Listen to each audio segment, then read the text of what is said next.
welcome back to another Read With Me, Mr. D. I'm your host, Mr. D, but you can call me Mr. D. I have a great book picked out for you today, but before we do, I'm dedicating this episode to the great state of, drumroll please, New York! New York is located in the northeast region of the United States and is the 11th state to join the U.S. Constitution. The state of New York is home to one of the largest waterfalls by volume in the United States, Niagara Falls. One of the largest cities in the United States is located in New York, and it's actually called New York. That's why we call it New York, New York. New York City is known for many things like fashion or Wall Street, but it's also known for Broadway.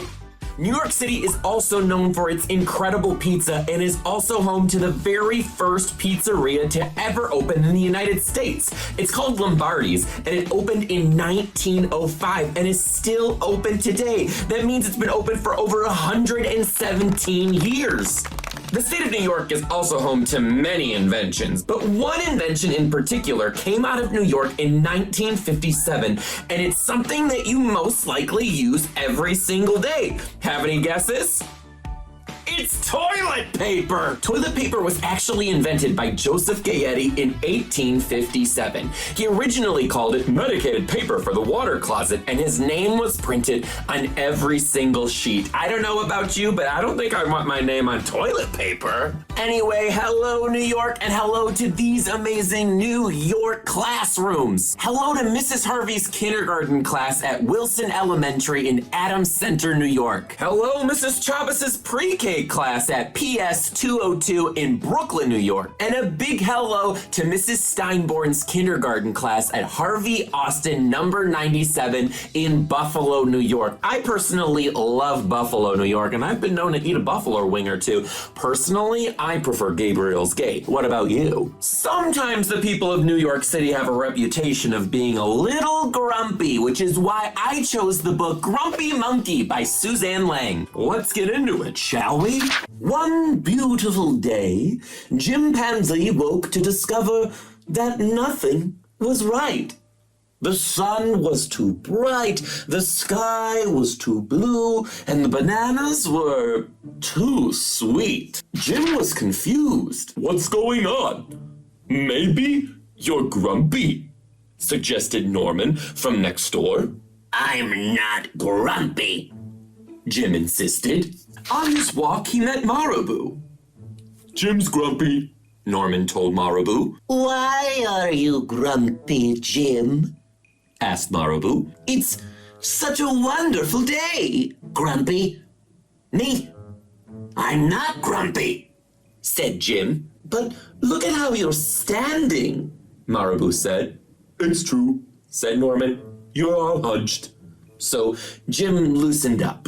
Then he ran into Lemur. Jim's grumpy, Norman told Lemur.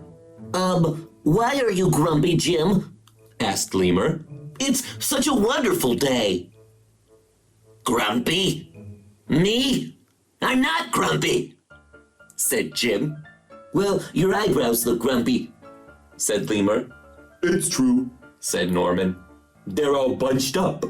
So Jim raised his brow. Then he tripped over Snake.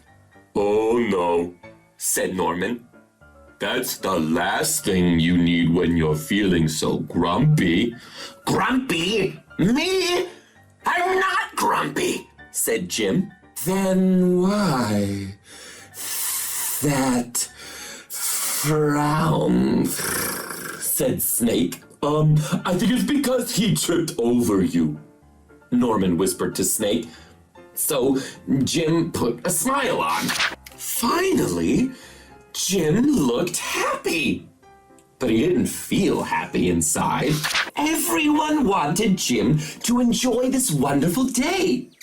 You should sing with us, said the birds. Jim didn't feel like singing. You should swing with us, said the monkeys. But Jim didn't feel like swinging. You should roll with us, said the zebras. Jim didn't feel like rolling. You should stroll with us, said the peacocks. But Jim didn't feel like strolling.